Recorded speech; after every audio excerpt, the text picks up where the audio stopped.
And according to this, it says that I am live. Unfortunately, my channel, according to me refreshing it, does not say anything of the sort. But we'll see. Here we go. Upcoming live streams. It still has nothing. I don't know. Can you check my channel and see if there's anything? Well, I got a notification on here, so it says Oh, that. here it is. Yeah, Here it is. We're live. How about that? All right. All So I needed that. Okay. Today we got a special guest. We have Eli with us. We're going to be talking all variety of stuff and just what's going on in Missouri, and I'm in Minnesota. And I put on the title, Science, the Bible, the Cooties, the Economy, and Freedom. How about that? So we got all the bases covered. So why don't you, maybe you can say a little bit about yourself there and let us know where your opinions hail from. Well, let's see. I was pretty much born and raised here in Missouri. Pretty much, I didn't really come to the truth until I was about 24 years old. It's like I was always, wondering. The one thing that always made me think, why is it that we're always in a war every 20 years? And so when I started to really do some deep digging, and then of course I got involved in a bunch of the stuff, like for example, the whole thing with the truth movement, with InfoWars and all the rest of that stuff.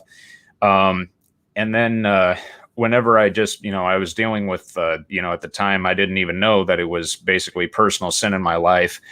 And, to where it's like I grew up around the whole thing with, Christianity and all that. And it's like, I heard the whole thing about, like, I heard about Jesus, I heard about God. And of course it's like, but I didn't know that what he did on the cross, that was for me. And so it wasn't until I was older that I was just dealing with that certain sin in my life. And I was just like, God, I can't do this anymore.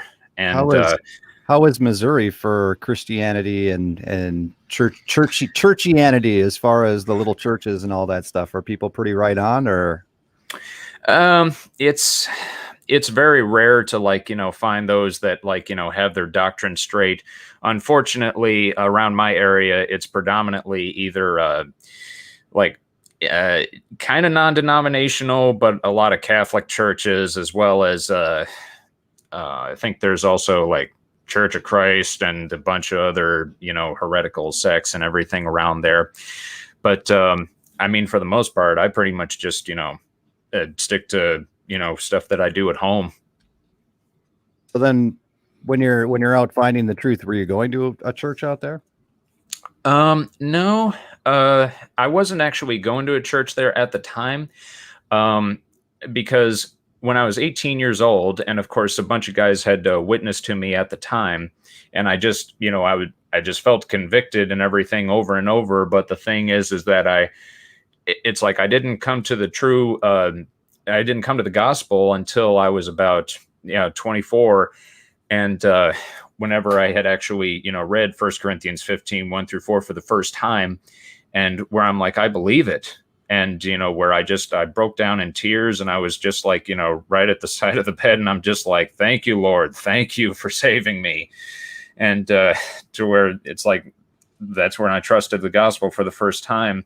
And mainly I've heard about that from watching like videos on the internet.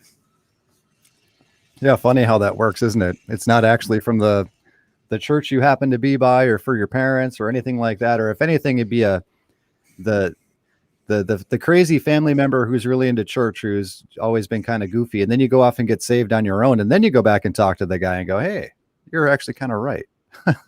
Yeah. It's amazing how that goes. It is amazing, because what was funny is that whenever a friend of mine at work, whenever I was telling him that it's like, hey man, it's like I'm saved, and he's just like, I'm happy for you, dude. And it's like at the time he invited me to go to his church, but unfortunately it was that of one of the Southern Baptist churches. I figured with the Baptists that they were kind of closer to the Bible. But the thing is that I found out they were using the new versions. At the time, I was using that of an NIV. I didn't understand the whole thing about the Bible version issue at the time. It wasn't until I started to watch more videos on YouTube from people like either Robert Breaker and watching a couple other people on there. And whenever I had, came across, my mom's 1975 Thomas Nelson King James Bible. And it was the first time that I read 1 John 5:13. These things have I written unto you that believe on the name of the Son of God, that ye may know that ye have eternal life, and that ye may believe on the name of the Son of God. And I noticed that when I was reading it, I was like, there's no footnotes. There's no verses taken out. Yeah. And so as I almost became a member of that Southern Baptist church, but then when they told me what their doctrines were, and I'm just like, well, wait a minute. I thought we were supposed to rightly divide the word of truth. And why are you teaching covenant theology? well, that whole rightly dividing dispensational thing is to them would be a cult doctrine. Mm-hmm. Would be a very much a wingnut fundamental cult Ruckmanite doctrine. I would expect. Oh yeah. Yeah, it's just like, well, I don't know how. No wonder you got so many problems with your doctrines if you're not understanding what dispensations are. But that's a lot of well-meaning. The thing is like with when I was asking about the churches, is like, are they like well-meaning churches where people are sincere, even if they're messed up, or are they just places where people go to party and kind of hang out and have a good old time? Well, there are a few that are kind of like those mega churches and stuff like that. One of them in particular that was that's in my town. It just seems like they're all about like, the lights and all the rest of the stuff going on there. Whereas with the, there were like a few guys at work that like one of them said that he went to that of like a mega church or something like that. But except like he was brought up and raised Catholic. But the thing is that he realized, he goes, I don't need a priest or any of that stuff go directly to God. And I'm like, right. And, Right. And one of the other guys there in particular, he used to be involved with the charismatics, but he goes, but as I started to read the Bible more, I started to realize that those signs and wonders are not there anymore. And he told me he read the King James Bible as well. And I was just like, praise the Lord. That's good. Yeah. The charismatic thing is kind of baffling to myself, because like even when you go to Bible schools, they tell you about that. And I mean, like, your kind of middle of the road Bible school is going to kind of badmouth the charismatic speaking in tongues thing. And I'm not going to go out on a limb either way on that. But there are certain churches that it's all about, you're not saved unless you're speaking in tongues and you're dancing up and down the aisles. There are churches out there like that, and Ken Copeland's on TV doing it, and a lot of other guys. And it's like those speaking in tongues where they were speaking in languages, and it was for a purpose. And it's like, well, back then, the people who were the apostles spreading the word back then, they also were immune to things like poison, and they also had the gift of healing. And these guys had all these other gifts too, but speaking in tongues is the only thing that's retained after thousands of years. It's like, the only one you can fake, huh? Yeah. And whenever I would hear from some people that it's just like, oh, well, did you speak in tongues or something like that? First of all, that's a different system where God's got to deal with one group here, one group there. Okay. He's not dealing with the nation of Israel right now. The signs and wonders are for the Jews. 1 Corinthians chapter 1, verse 22. So how could it be for us today when, of course, we're supposed to walk by faith, not by sight? 2 Corinthians chapter 5, verse 7. Yet they just want to say, oh, well, I had a feeling, or that, I supposedly spoke in tongues for a few seconds. I'm thinking, you sure that wasn't just your emotions? Because your emotions can fool you. And it's like, we're not supposed to trust what our emotions are. We're supposed to trust what God's word says. The problem with a lot of these charismatics is that none of them take heed to the Bible. If they took heed to the Bible, they would definitely realize that, one, those signs are not for us today, and mainly that Paul is our apostle and that we're supposed to follow his example. Well, that would make you a Pauline Christian, right? Isn't that how that goes? Yeah. The Hebrew rooters are quick to throw that out. Oh, yeah. Yeah. They want to.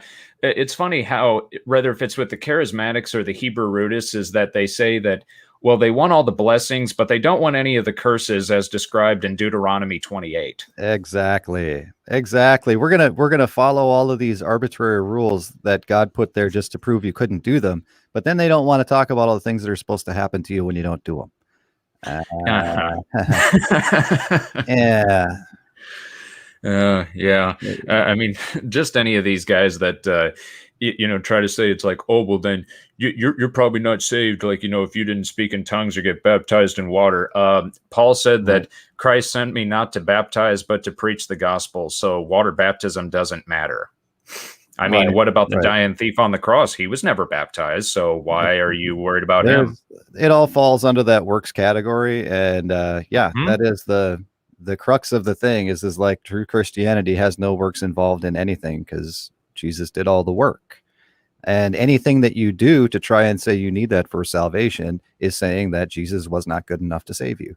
And that is the crux of the entire basis on Christianity. And of course, church traditions, there's no problem with baptisms. The Baptists have water baptism or they do full submersion. Hey, that's a good thing, right? Saying that that's a requirement could be an error if you're sincere about it, right? But the realization that you're not saved by going through those acts is very important. And all of these cults, they take one little thing of that, they find one thing that other groups aren't doing in the Bible, and they make that their doctrine, and they go, well, see, we have the Bible right because we're doing this particular thing that we found somewhere in Numbers. And because we're doing that, we're the true Jews now. We're the true people of God. And if you're not doing that, then you're lost and all this stuff. And it's all just a lot of these things like Mormonism and Jehovah's Witnesses. And you look at them and you look at the leaders, it's like, oh, it's just a big money scam. And it's a bunch of Freemasons running around pretending that they're a church. And you kind of wonder how these places get started. And it's like, oh, well, they're Freemasons. So they just come together and call themselves whatever kind of organization. And people who aren't Masons from the outside world go, oh, this is a group of people. They seem nice. And they join. And gradually it builds and builds and builds. And they never get stomped out by the government or by anybody else because they're all in the same club. You take the guy out at Waco. He was running his own little religious cult. But he wasn't part of the Masons. And he wasn't part of the government structure. So they had to take him out. And that's the sad reality of a lot of these different groups out there that proclaim themselves to be the true Christians.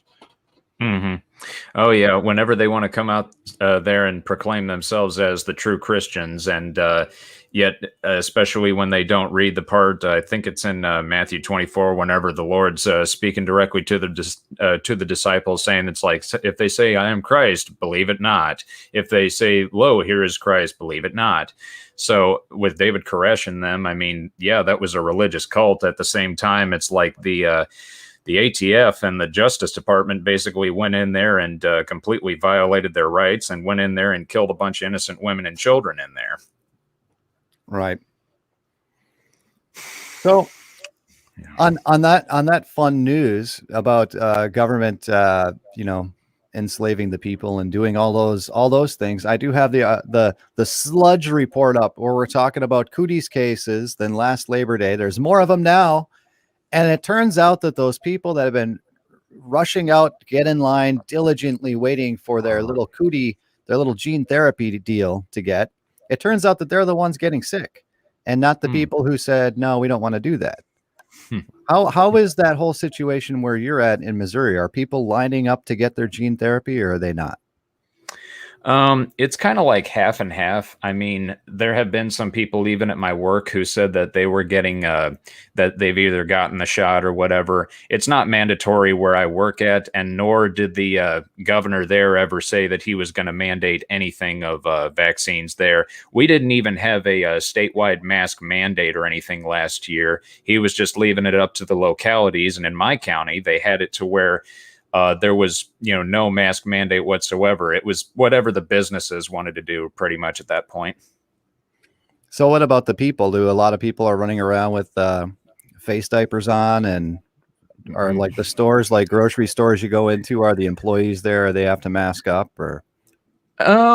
It's kind of hit or miss. There are some that do it. There are some that probably They figure, well, if the person's already had the jab or whatever, I guess maybe if they work there that they can just take the thing off or whatever. I don't know. It depends really on how the business wants to do the whole thing. You will get some customers that go in there that still wear the mask, that believe the whole nonsense when it doesn't even block out like a micron, and the test is what? Oh What? yeah, we know all the stuff. It's all, the whole thing is as baseless as outer space, but yeah. Yeah. So, but like, do you currently go to a church? No, I currently don't go to a church. I pretty much just do I just do my own thing, like either just like meeting with some brethren online, and of course like just doing Bible studies and stuff like that. Okay, well maybe if anyone's listening in chat, if guys out there that go to a local church, if you can put in there what the churches are doing about that, whether or not they're sticking to not even bringing it up and just ignoring it, which they should be doing, or if they have a little box of gags for you to when you go in, or if they're enforcing it. Because depending on where you're at, you got a wide variety of different rules and regulations surrounding the whole thing. So you were saying that you worked in you're the one responsible for all the brand new cars not getting out onto the lots, right? Is that what it is?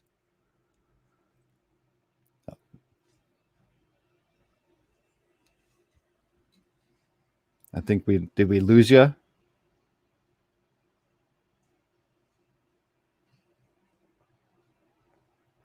I can't hear anything.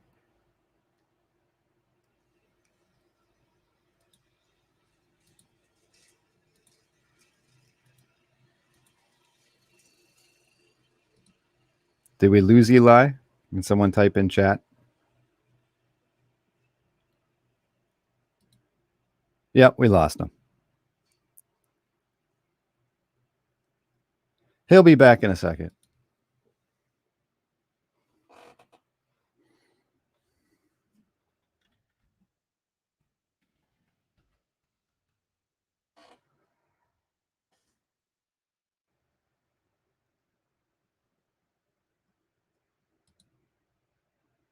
That's all right. He'll be back. So Eli works in the plant, and you hear about all the brand new cars out that are on the line that are waiting for chips to go in them so they can get out because of supply chain issues. And he is one of the guys that's working at the plant, which is why I said he's the one responsible for us not getting new cars. While we're waiting for him to come in, we'll take a look at chat real quick. I think we got him back. Hey, there he is. Hey, sorry. I think my internet kind of. Oh, that's no problem. That's no problem. Yeah, it's not really the best where I'm at. I mean, I pretty much just try to use my phone on that for the best internet. Oh, that's no problem. So anyways, we were talking a little bit earlier about supply chain stuff, and I said you're the one who's responsible for nobody getting new cars. Oh yeah. Well, the thing is that they may be getting the new cars here or there, but for the most part, people are just probably buying used cars, which the price with inflation has already driven those ones up.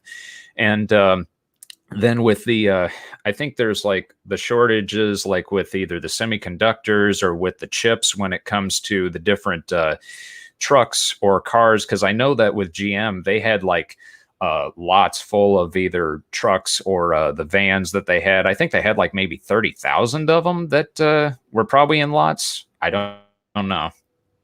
How many cars do you guys do in like a week? Let's see. I think so let's say at about a 5-day work week. I'm not good at math, so forgive me. Let's see. We try to get about we try to get like maybe like probably like 450 a day for like each shift, I think. 450 cars?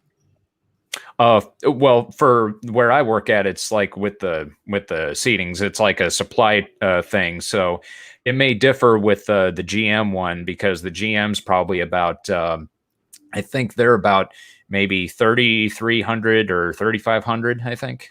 So you guys are doing, we'll just say ballpark it. You guys are doing like 1,000 cars a day. Yeah, we're pretty much doing that because we always do the seats in pairs, like for like either if Wow. it's like a front line or a rear line. Oh yeah, because we're not just shipping to like, the different states. Sometimes we're even doing the international ones. See, thanks to you, now I get to make even more fun of Elon Musk. Ha I ha. mean, Elon Musk, he makes like 12 to 30,000 cars a year, an entire Yeah. year. What Mhm. a shill and a fake loser guy. He doesn't make Oh. cars. He's not a car salesman. You guys are making 1,000 cars a day. That's Hmm. amazing. That's amazing. Well, no wonder Yeah. you're the reason that my video cards are so expensive. Is because you're using them all for your stupid cars. Really? I thought it was mainly because a lot of the stuff came from China. It's that too, but what it was is China kicked out all their Bitcoin miners, Hmm. right? So you have that, and that makes it so that it's twice as easy to mine Bitcoin. So everyone that knew that this was coming was buying up all the cards. Plus, the price of Bitcoin went up so much that it was really profitable to mine. So everybody everywhere can get any old crappy computer, and as long as they have a graphics card capable of mining, everybody is just buying them from everywhere to do mining with. And Yeah. yeah, I mean, even myself with a 4-year-old graphics card makes $60 a month just mining Bitcoin on 20% processing power. So it's incredibly lucrative, which is why I was looking at cards, and man, they're like, it's cheaper to buy a computer with a video card in it that you can mine with than it is to buy the card itself. And that's how it's all your fault though, because you're putting those chips in your cars. And It's kind of going in and out. yeah, and those kids in their parents' basement playing Xbox, it's their fault too. You got to blame somebody. Oh yeah. Well, I go with PlayStation. Yeah, I don't know about PlayStation and Xbox kids. Yeah, I mean it's made in Japan. A lot better than getting the stuff from Bill Gates's company. So other than the semiconductor chips, if anyone doesn't know that it's over 80% are actually manufactured in Taiwan by like 1 to 2 companies that are actually emerging. So Hmm. um, if you don't have it's basically the new oil. Is if you don't have those chips, you're kind of out of luck for just about everything. Are there other things that the auto industry is running out of supply on?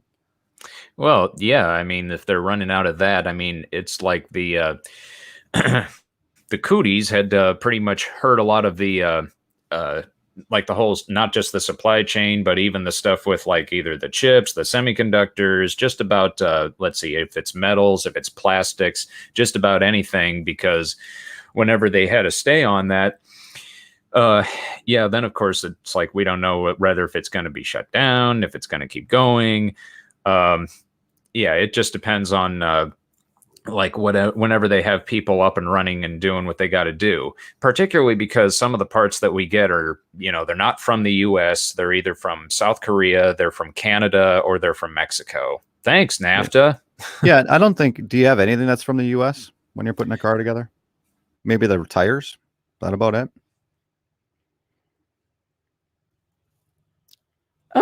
Yeah, I mean we do have some things Yeah. like what's sure about that one. I'm not too sure about that one, but I mean, because I don't particularly work at like directly at the the GM plant or anything like that. I'm Sure. just a supplier. But yeah, definitely there are some things that would go into there. I'm sure, like with a lot of the metal and stuff like that that would go into it. But yeah, we just get a lot of our stuff from either any of those other countries I just mentioned. We were talking also about the differences. See, where you're living, your area is like very libertarian, and people kind of mind their own business and actually believe in people having rights. And I was saying, well, I come Mhm. from a communist country known as Minnesota, where everybody is kind of a zombie and they'll do whatever the state tells them. And Mhm. so where I'm at, businesses all over the place have their little fascist ideas about who should be wearing masks, and you got to give up your medical information and get doctor's notes and do this and do that. And you are Right. saying because you work Mhm. for a foreign entity that nobody can say nothing about nothing, no how. Yeah, that's kind of how it is. it's different when you have when you work for like a foreign company that works with an American automaker, because I guess it's probably has to do with also their HR department, because they do hire a lot more Americans than they do either like from the UK or France or Canada. So whenever they have a lot of the US people there, uh, whenever somebody quote unquote has the cooties or something, uh, then if they don't shut down the whole plant, they'll just say somebody here got the cooties, and they won't disclose the name of the person who did that. So that's a good thing in the sense of HIPAA, because they're actually following along with that protocol. Right. Well, nobody does that in an American company. As far as I'm aware, I haven't heard any stories like that. It's always hear it in the grapevine. You show up at work and somebody's not there, or something like that, or something shut down, and it's like, oh, so and so got the cooties because he was exposed, and his mother's uncle's sister's daughter, was sick, and now he's got to stay out 2 weeks, and now we all have to wear gags and all this stuff, and everybody knows. It's like, this is all HIPAA, guys. You can't say this stuff. And nobody seems to care in America. And like, granted, I'm living in a very communist area where people are drones, but I mean, it's good to hear that it's not like that in every little mini country in all these states across America, that at least someplace they're following the law the way that it's supposed to be. And that's fantastic. It's like, I guess I got to get a job at a foreign country and raise prices over there for them. I mean, I don't know. Well, yeah, that or you probably have to, maybe if it's a job that probably, is like either union or pays like, a decent wage and has like decent benefits with it. Because usually they have a lot of pull whenever it comes to certain corporations, for liability, whatever the case may be. Yeah, that's the unfortunate thing, is you notice that right away, is that the most stringent policies are always going to fall on the people that are making like minimum wage. And they know it's because those people really don't have a choice except to work there. Otherwise, they wouldn't be working there. So they really stick it to the bottom end workers. And, that's unfortunate. But again, anybody can fight for their rights. You don't need to be a superhero. You just make them prove their case and try and make them take liability, which they won't. And that's the thing, is I talk about liability as to how to beat these things. It's the easiest way, but there's always going to be a fight. And here we are, Eli is saying the same thing, is that they're not going to take liability. They don't want to know anything about your conditions. They don't want anything. You can go home and we'll give you a little bit of your salary and take some sick time, and you come back and keep making us our cars, which is the way it should be. And pretty much from what I heard is that with even some of the hospitals around here, there's been a lot of nurses that have actually, protested the whole thing of like, the serum and all that. So they're basically a lot of people. How is that going? How is that going for them in Missouri? It's I don't know how it is directly for the hospitals, because I mean, I don't work in hospitals. I don't. Well, I know people who probably work around that stuff, but I don't know how it is when it comes to getting exemptions, or if you're able to do anything of that sort. Yeah. Yeah, it's just kind of iffy. Yeah, I know around here, apparently the hospitals are actually now getting full, whereas a year and a half ago or 2 years ago, when everything started, it was the only people in the hospitals were nurses doing TikTok dances, and everything was empty. And the hospitals were actually all going bankrupt because all of their money comes from elective surgeries. And when people are staying away from the hospitals because of cooties, then they weren't making any money. But now, apparently, this year, the hospital rooms and ERs are all full because people got the Delta, and so they think they got the Delta anyway. But and now of course they want to push the policies of now in Minnesota. It's always been the policy, as long as I can remember, where in order to do certain types of care, you have to get things like the flu shot, and you've always had to get a test at least for tuberculosis.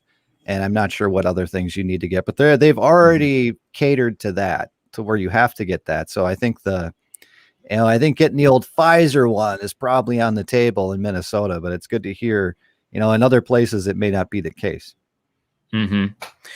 Yeah, it's different on whichever states it is, and a lot of them in the Midwest and some in the South actually have had a lot of pushback because they're just like, no, we're not complying with this crap, and we're not going to do like what the East Coast and the West Coast are doing, because it's like they're already out to lunch. And when they say that, well, you need to show me your papers about this or that. Yeah.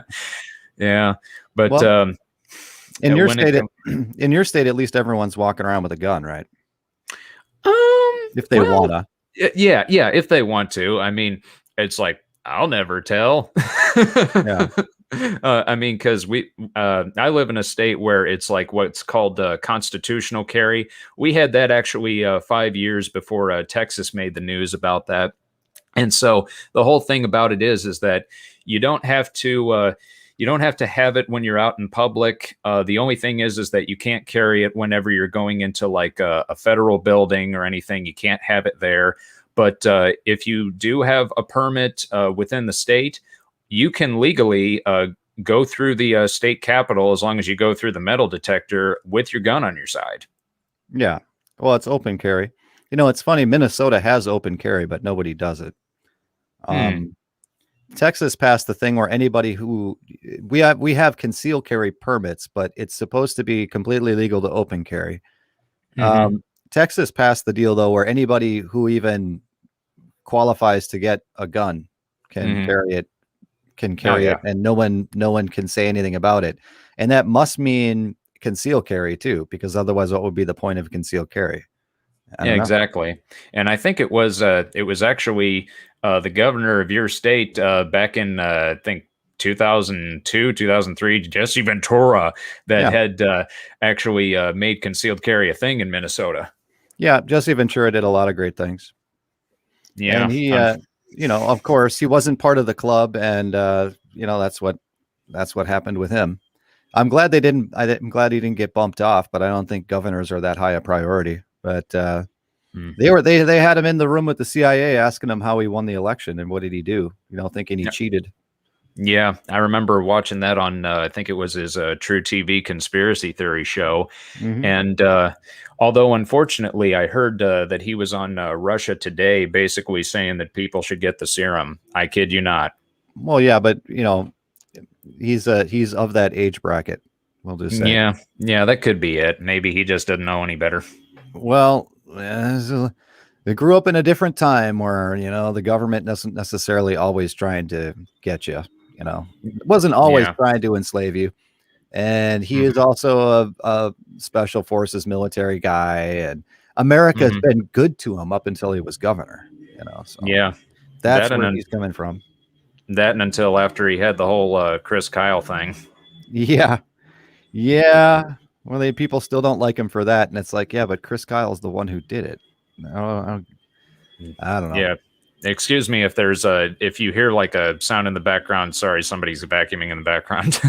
It's all right. It's pretty quiet. Okay. But yeah. Anyway.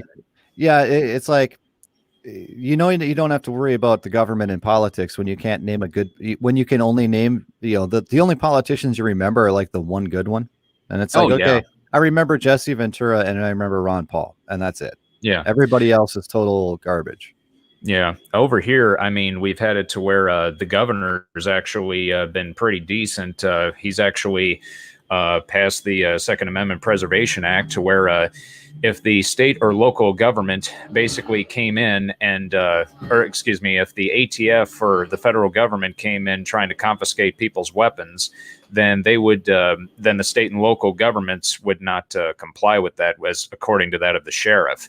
Because if they did that, they would be fined $50,000 for each offense, and they're not going to take that risk.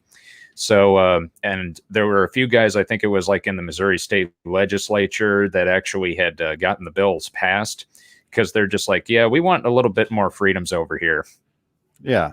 And that's the way to do it, is you fine people for not following the rules. Whereas, in the that's the real kind of difference, is in the communist states like Minnesota, like Illinois, like Michigan, Hmm. where they have a complete safety net. All the police, they complete safety net, and they hire whomever Hmm. passes the test. They don't pay a whole heck of a lot, but they say, hey, well, you'll get a badge and you'll get to do what you want. And they have a total safety net where anytime they mess up, it's always swept under the rug, swept under the rug. And those people will obey whatever the authority above them says because they're kind of the lowest common denominator that kind of likes being in charge, the ye old bully attitude, or the I'm gonna take charge and I'm gonna do this and I'm gonna do that, kind of like a, for instance, like a 20-year-old Marine guy would be. And there's never any kickback until recently. We've had several instances now where yeah, I don't think like the Minneapolis police want to go outside anymore. But that's how it is, and that's good when there is actually accountability where it's personal liability. Where if you're a cop and you do something and you know, it not like accidentally, what I don't forget what they call it, but if you obviously meaningfully do something wrong, premeditatively, or I don't know, that will actually, you are responsible for that, and it's not the state who gets sued, it's you who gets sued because you violated your contract. And things like that are a great thing. That's how they passed the abortion law in Texas, is by doing the same thing, is by saying, oh, we're not making a law against abortion, we're just making a law that says you get to sue an abortion doctor if they perform an abortion after 6 weeks or whatever. And that's the way to fix the law. Hmm. Yeah, you definitely have to hold them accountable. And there was even I think I think it was the O'Fallon police chief that whenever that law had passed, that he had basically resigned, saying, "Oh well, it's going to make it harder on my fellow officers." No, it isn't. All you Right. do is just basically follow the oath that you took and don't infringe on people's rights of the Constitution that you swore an oath to protect. Well, And when a law like that passes and immediately people start resigning, you know that they're dirty. oh yeah. You know that because there's a statute of limitations. They pass a law like that, you can go back 2 years, and Hmm. you know that they could go, line up all the stuff. He's a government employee, and peg him with all of those fines going back. So yeah, you Hmm. know they're dirty. Yeah. Yeah, dealing with crooked politicians, especially I mean, whether if it comes to like the sheriffs or anything like that. I mean, believe it or not, the different counties like St. Louis County and Jackson County tried to sue the state for that law, particularly because they're saying it's unconstitutional. Well, actually, no, it's not, because it's under what's called anti-commandeering doctrine. It's been Hmm. around since 1793. The Supreme Court has ruled on it multiple times. The most recent one, I think, was Prince versus United States, PRINTZ, which involved the whole thing of the Brady Gun Control Act, where the sheriffs would not enforce a certain part of the Brady bill when it came to the whole background check thing. And that held up in court. So that part of the bill was declared unconstitutional. So if the local and state police they cannot have their funds withheld from them just because they pass a certain law that completely nullifies, if it completely nullifies that of federal law. It's no different than like when California refused to enforce the illegal immigration laws in 2018, Yeah, or if it was Colorado failing to enforce the federal laws when it came to marijuana legalization. right. And really, depending on the law, the states don't have to enforce them anyway because they're not state law. Yeah. State law trumps the federal law in most cases, unless it's a treaty thing, which a lot of things are treaty Mhm. things. But what ends up happening is the reason that all the states follow in line, for anybody who doesn't know, with whatever the federal government decides to do, is because Mhm. they're all on the federal government dole. Every state Right. takes federal government funds. The federal government says, we want to initiate this green new thing. And if you agree to it, we'll give you $100 billion a year. And the Mhm. state goes, okay. Or, whoever the legislation is, and that Yeah. puts the state under the thumb of the federal government. And places like California and New York, that's all their Mhm. income is basically coming from federal government dollars. And so they'll do whatever the feds say. And that's just what they're going to do. And of course, a lot of those places, wherever you have more government, you have more corporate control and more fascist control with businesses and things. And it's a deadly cycle. It's just the whole thing is just stay away from that free money. There's always a catch. There's always a catch. You know, it's like nothing in life is free, that sort of a thing. Well, they take like something like even Google. It's like they're not just out of the goodness of their heart allowing you to get search results on the internet, right? No, they're taking all of your data and selling it. Any data that you will give them, they will take it and sell it. And you have to expect that because they're offering you a service that doesn't cost you anything out of pocket. And, you know, knowing that, you just don't use a true profile when you're playing around on the internet. You know, you just make up, I am Phantom Lord 9000 and here I am, you know, and that's just how you deal with it. But whoever pays the bills is the boss, right?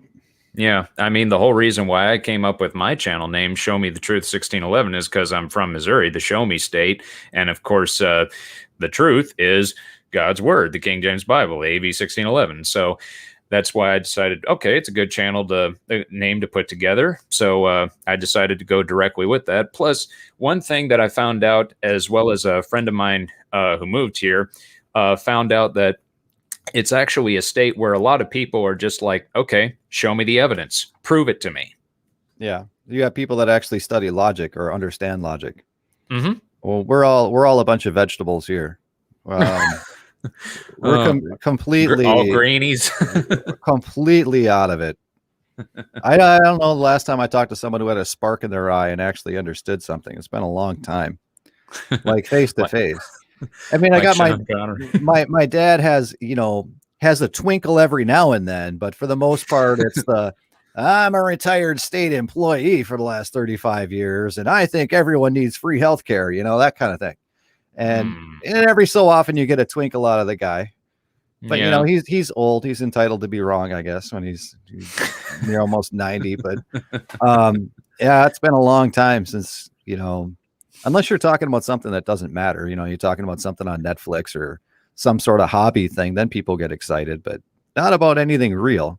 And it's, you know, that's why I'm curious how the whole Cooties things goes over in a state like that, where people are just like, I don't know, I guess they say there's something, but they go on about their lives as normal, I guess, and just kind of ignore it. Or yeah, for the most part. And of course, they tried to blame Missouri for like the influx of the deltoid thing. Oh yeah, I remember that. And I'm just like, okay, they're just trying to blame people this because more people are moving to states like Tennessee or Missouri because they're sick and tired of the bull crap from the coastal states, and as well as you know, even places like Michigan, because I've been up through Michigan, and I mean, it wasn't too bad when I went up there. I guess it's like mainly when you're going through like Detroit or something like that, which, by the way, I'll probably never go through there again because I mean, it's pretty run down there. Yeah, it's the armpit of America. Yeah, used to be the Motor City, but now it's like, even after 2008 and all the rest of that, I mean, it kind of went in the crapper. Yeah, well, everything went to China, so that was their whole industry. Yeah, that too. And then because they didn't have the money coming in from the auto industry anymore, they just went straight to government dole. And that's what happened. And I said the other night is, you can tell if you live in a communist state or country based on how many ghettos you have in your state. And it's like, well, in my state, I've got Minneapolis, which isn't all a ghetto, of course, but it has projects. Detroit, Chicago, LA, New York.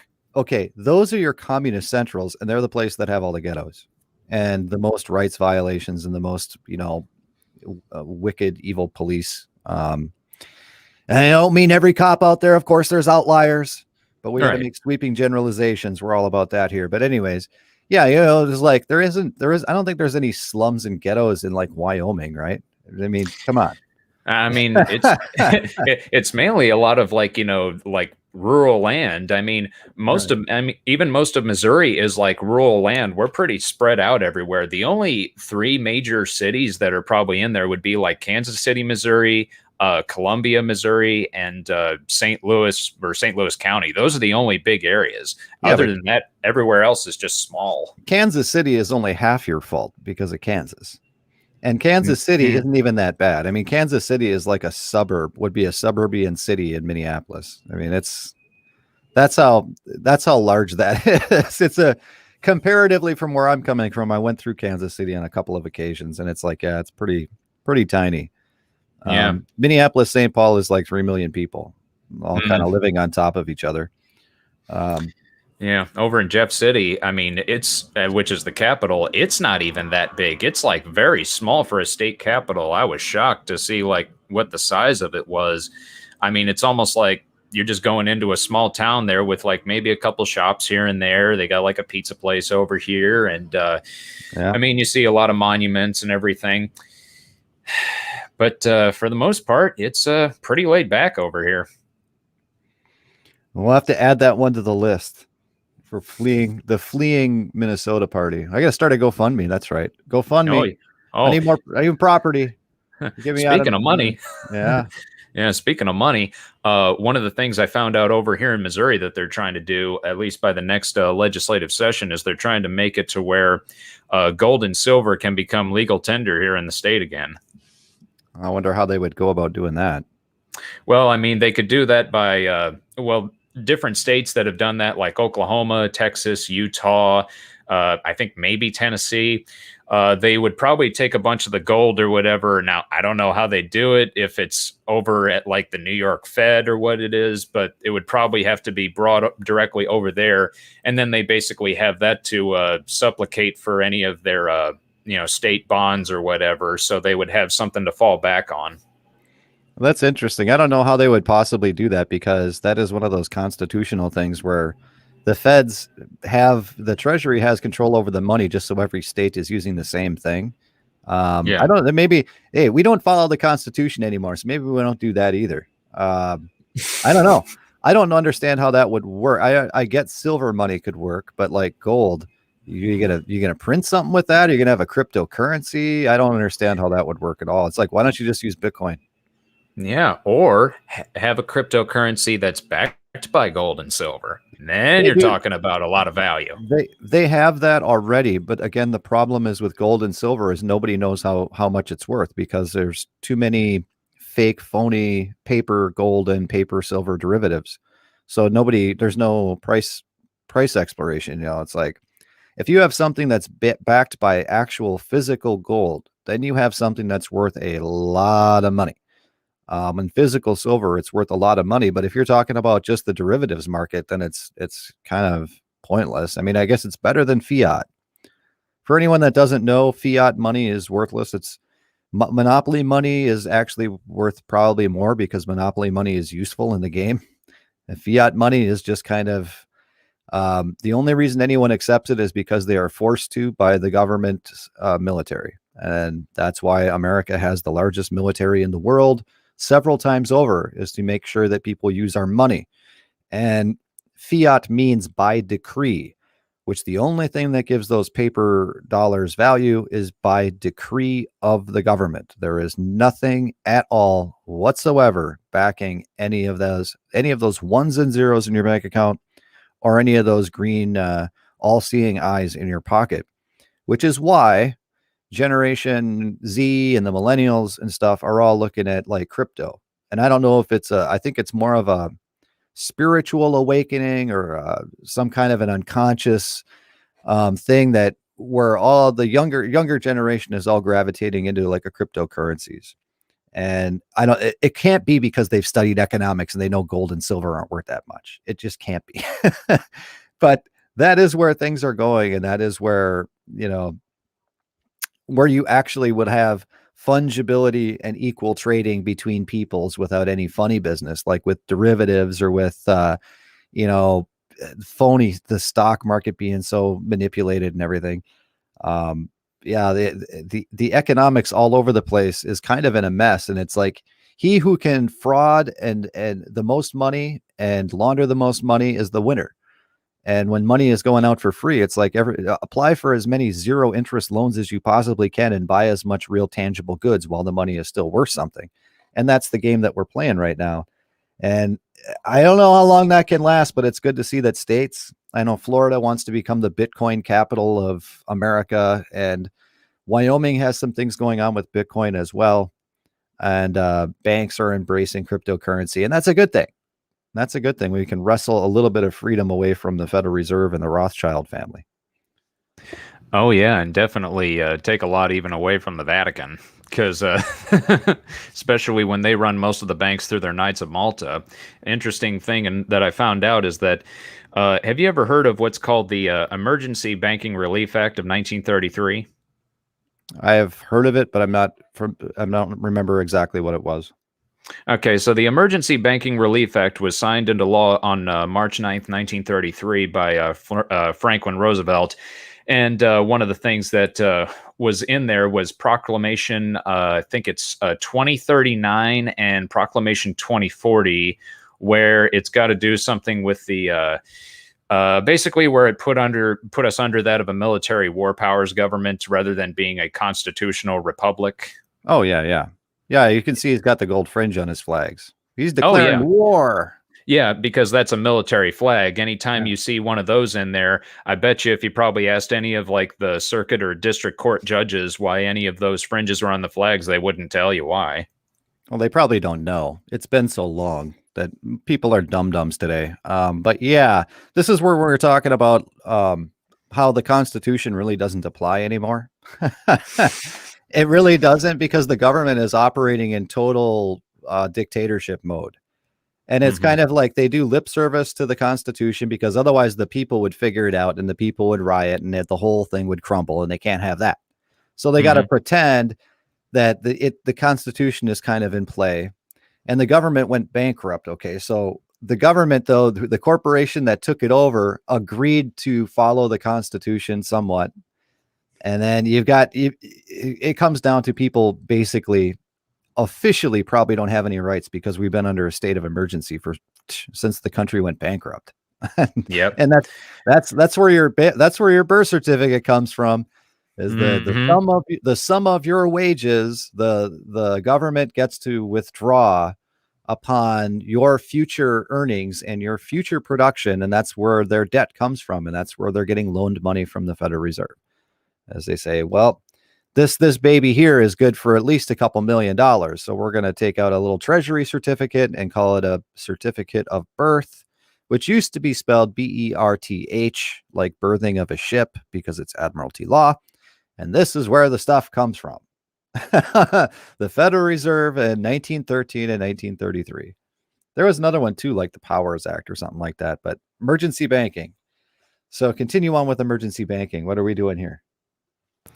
Yeah, I think it was Proclamation 2039 and Proclamation 2040 that I was mainly mentioning about that, where it turned this country from that of a republic, like by the Constitution, turned it into that of a military war powers government and had it under that type of control.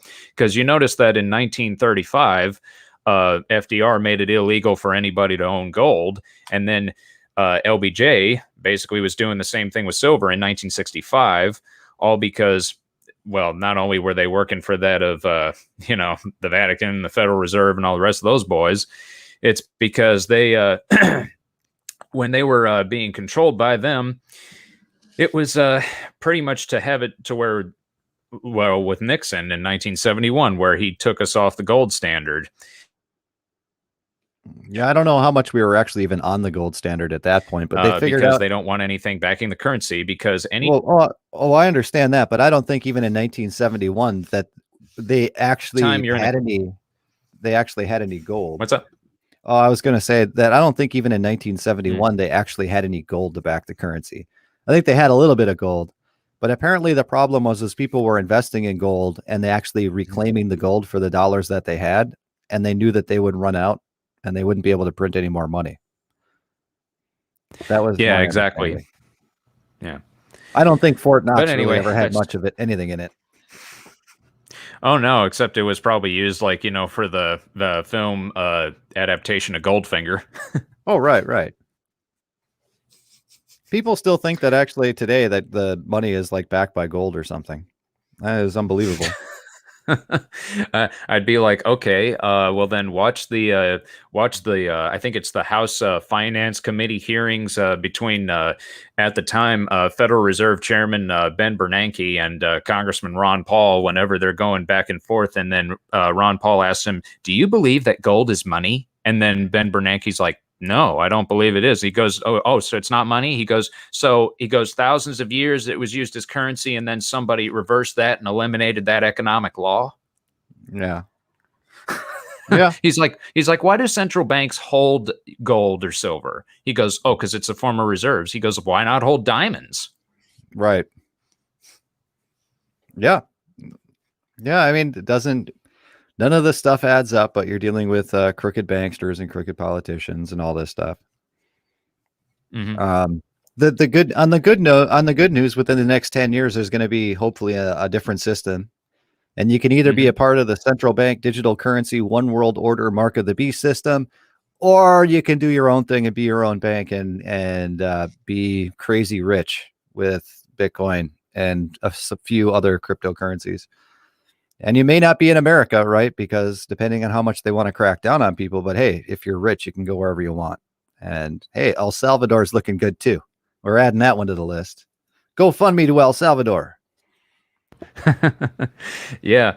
Something I was curious about that with Germany. Didn't they also recognize that as well?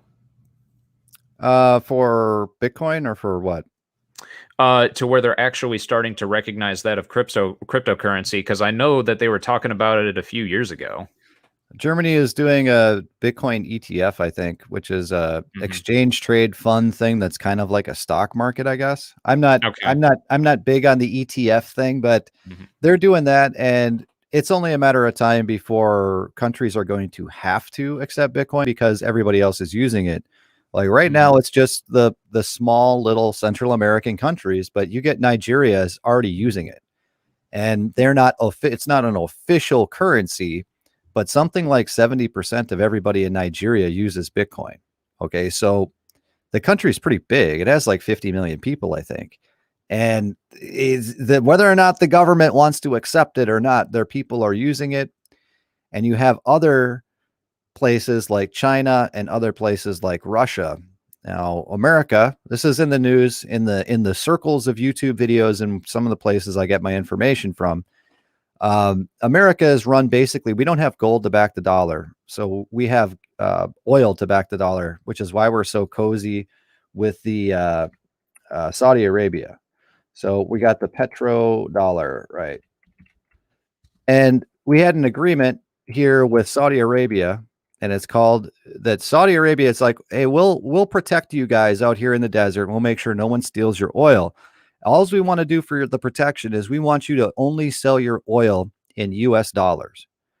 So anybody who wants to get oil, who doesn't have oil reserves of their own, that has to go to Saudi Arabia or any of these Middle Eastern princes to get their oil, they have to come up with US dollars, which brings them back to America. They have to trade in US dollars in order to get oil, and the world runs on oil. Now, what's happened was there's treaties in place and all of this where Saudi Arabia's fine taking the dollar, but now with the weakness of the dollar and America being mad at Russia and China and a few other countries where we took them off the SWIFT system, which is whatever. That's how we put sanctions on people, is we take them off their EBT card. Pretty much we cancel their EBT card. So Russia's like, fine. And China's like, fine, we don't care.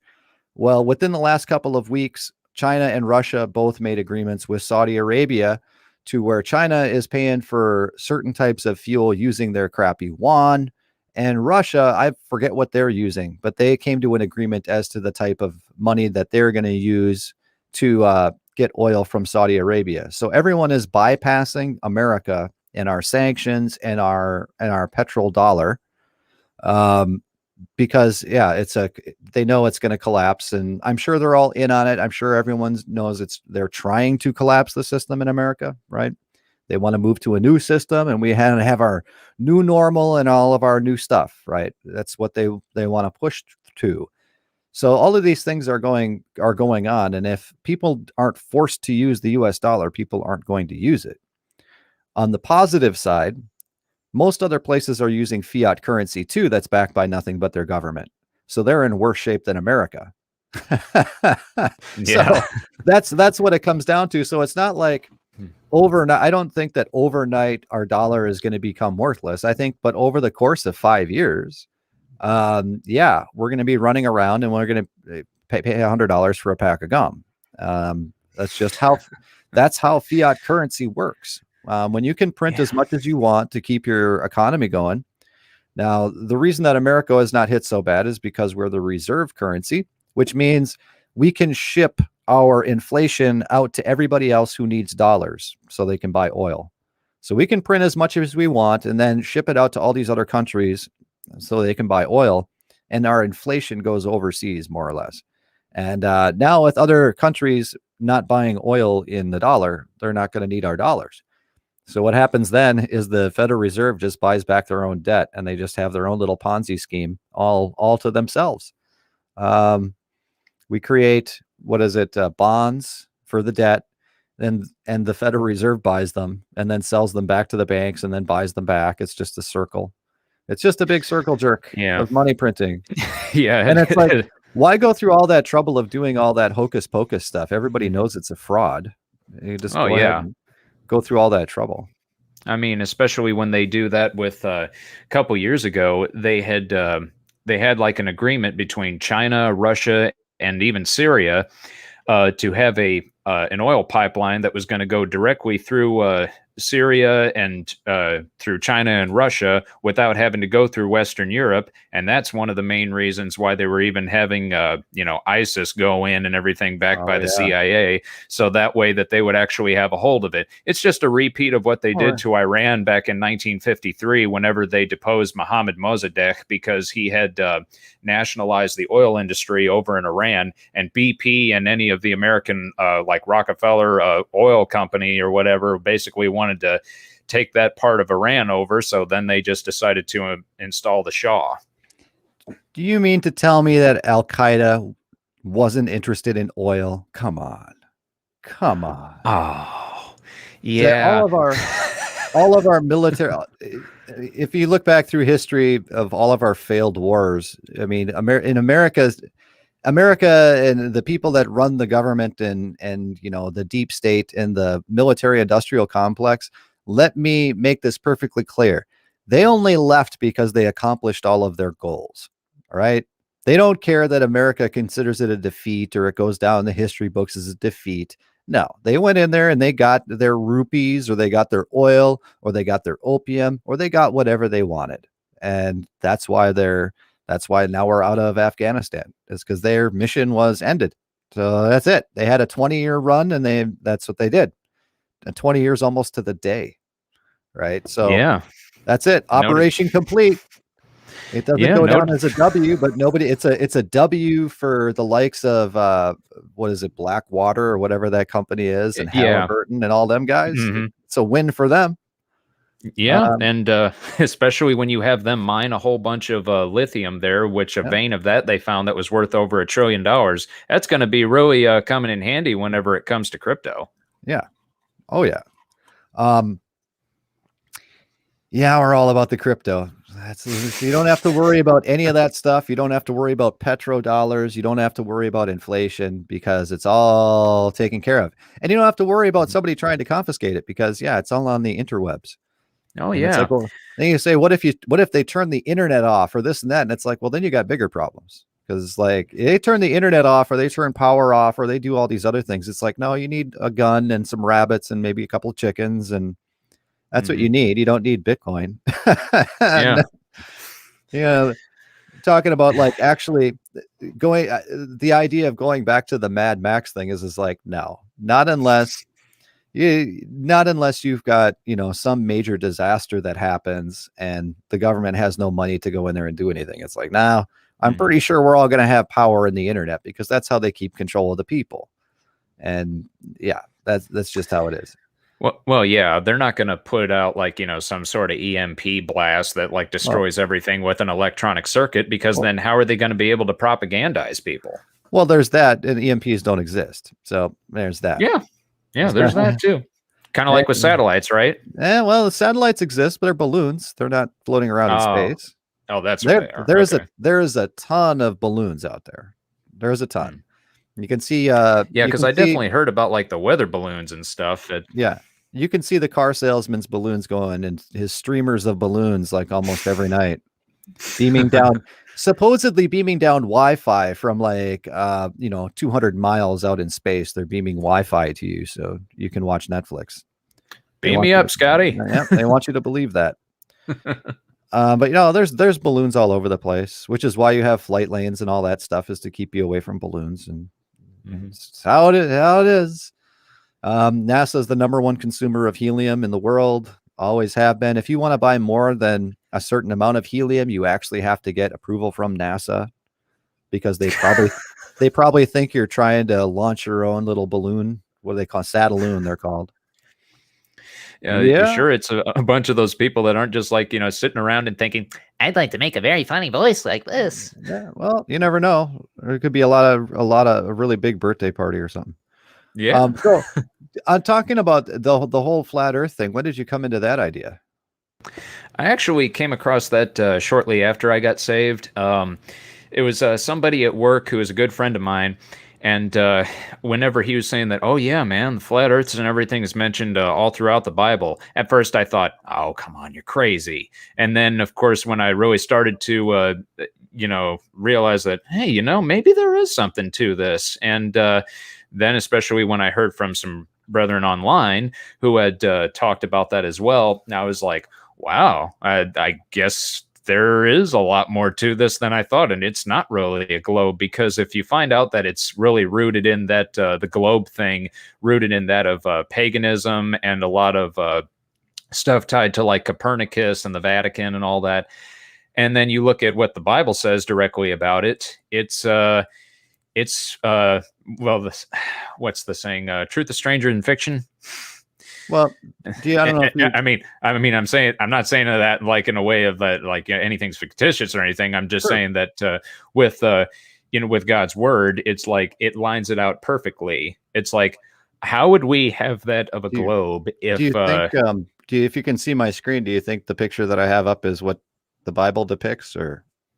Yeah, I'd say that's about accurate, because if that's like the ancient Hebrew depiction of that of the universe and quote unquote, then of course that's really how they would have it. Because how is it that I can see the sun and the moon both in the sky at the same time, especially when it's mentioned about that in Joshua chapter 10, and it's like, how would that be possible if you're on a globe?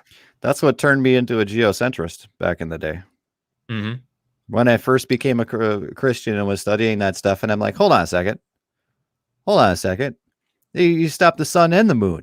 Well, the only way that can happen, if we're supposedly rotating 1,000 miles an hour, we're going to have some kind of it's kind of like being a test dummy in a car crash, right? You're going to have all that inertia. People are going to notice that. Yeah. But if the sun and the moon are rotating around the Earth, and everything rotates around the Earth, and the Earth doesn't move, well, then that's easy. That doesn't cause any problems whatsoever. Well, yeah, especially when the Lord said that it's like he hangeth the earth upon nothing. Well, last time I checked, it's like space, quote unquote, would be a noun. That's a place. So nothing means nothing. And we have the square and stationary, the basin Earth. Yeah, from Samuel Rowbotham. Oh, so you know more about this picture than I do. I was just saying, because I actually have the book, Zetetic Astronomy. I think I also got the book I need to read, the Terra Firma one. Okay. I was gonna get into the mud flood thing. Oh, mud flood.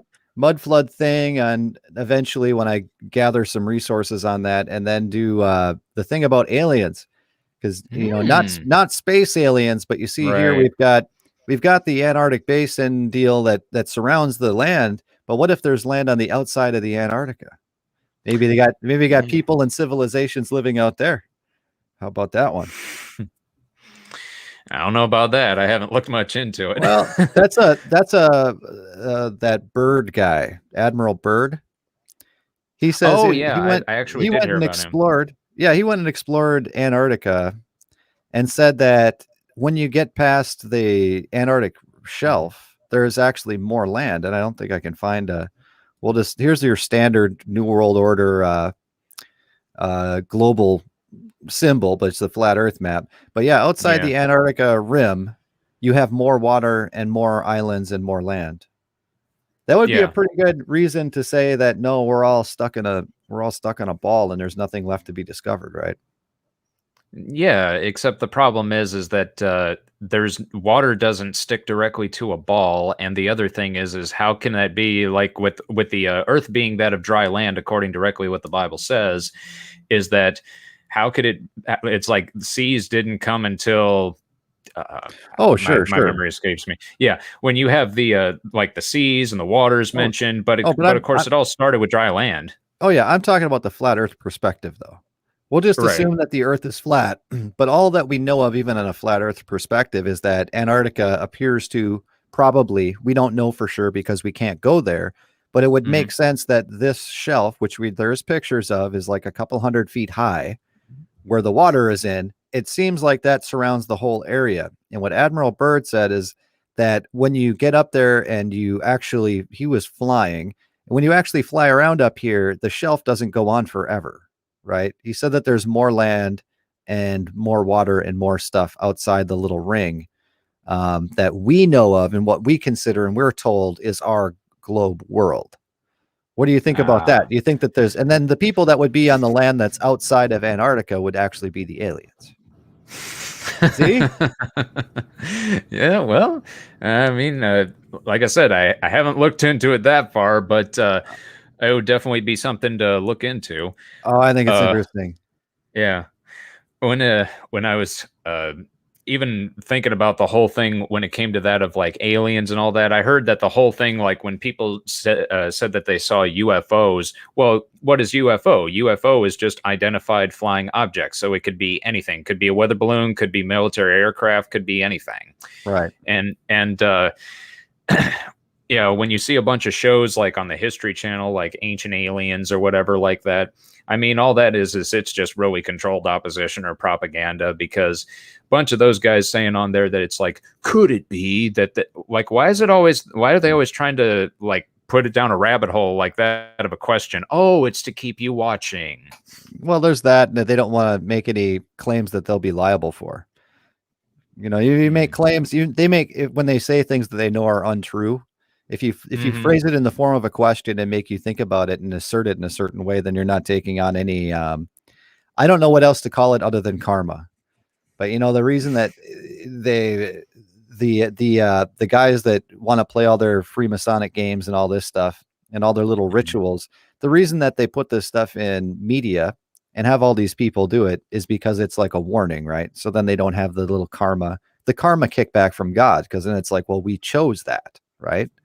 Yeah, and reap what you sow. Right. And the reason one of the things that always gets me is people would be like, well, if God was real, how could there be so much evil in the world? It's like, because people are evil. Duh. Yeah. I mean, who would God be if he was going to stop you from your free will of you being evil? Right. Yeah. He wouldn't be a very loving God. Yeah. God is just and righteous and holy. We are not. Exactly. And with everybody just wanting to blame God for everything, it's like, reminds me of that scene from The Watchmen, whenever Rorschach is like in the interrogation room with the psychiatrist, and he's like, God doesn't make the world this way. We do. Right. Yeah, exactly. Very true. Yeah, I mean, the world that we have now, this is all us. Oh yeah. Mm-hmm. And it ain't getting better. No, I don't know. Then that's a whole that whole Catholic doctrine is apparently we're living in the millennial reign. It's like, what, with the Pope? Are you kidding? Are you kidding?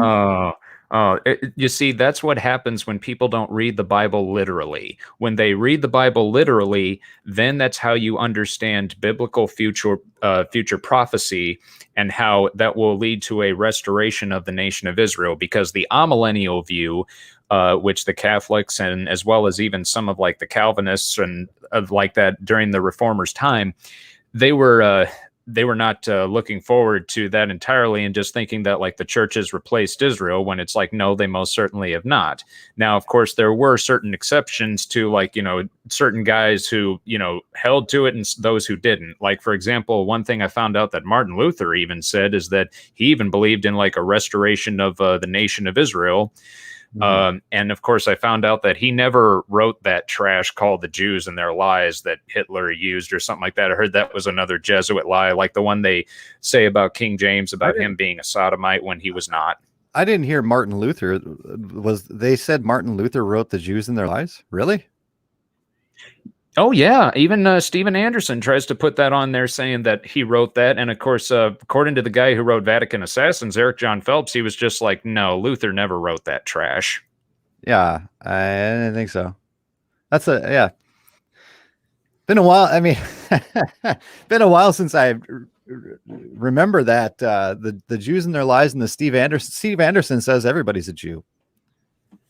So he literally goes and talks about how wicked and evil the Jewish people are and how they lost their chance with God. And now we're the new Jews and we're the new Israel and everybody's a Jew, because if you take the math back from the population and because of the population growth or whatever, he says everybody is a Jew now. And it's like, so you bash the Jews in video after video after video, and you come out with your new Israel or new Jerusalem or something video that he did that I bashed years ago, comes out with all that, and at the end of the day you just say that we're Jews. So we're all that stuff. I mean, I don't know. No, we're not Israel. I mean, we're a completely separate entity. But then again, he denies the whole thing of like, different dispensations within scripture. He holds to the Jack Hyles cult. I mean, this guy is like so easy to pick apart. I mean, he's just like the 12-year-old kid that, is just like, notice me. And it's just like, really? Come on, dude. I mean, It's like, grow up, figure out. It's like that.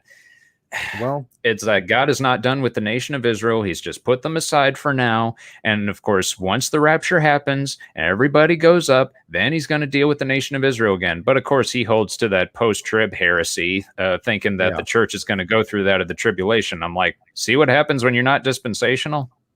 Well, he might. Right? Well, yeah, if he's not saved. I'm just saying. This is like, so I outlasted that guy and I outlasted Denlinger. So my job is pretty well done. Yeah, me too. I mean, especially when, I mean, that guy just made, I'm not saying that he's responsible for like, me feeling uncertain all the time, but yeah, I'm glad I got away from that nut. Yeah, well, I mean, I don't know how much you can listen to him saying how much better he is than everybody. And how you're lost if you do this and lost if you do that. And that's basically saying I am better than you all. And that's why you need to listen to me. Yeah. Funny how he wants. Yeah. Oh, yeah. And even when I sent him money and it's like, he never gave me anything in return, never gave me the money back or anything like that. He's just a scammer. Well, no, he did warn everybody that he's just too busy to write thank you cards, right? He's just too busy. I mean, if you go to like any online preacher, something like that, I mean, even not like a big name one, but even just like a smaller one, I mean, they'll either write back to you, they'll email you, you can talk on the phone with them and, have a conversation back and forth, kind of like what, Frank did with Sam Gipp whenever they were just going back and forth and stuff. I mean, that's the thing. But Sam Gipp is not Brian Denlinger.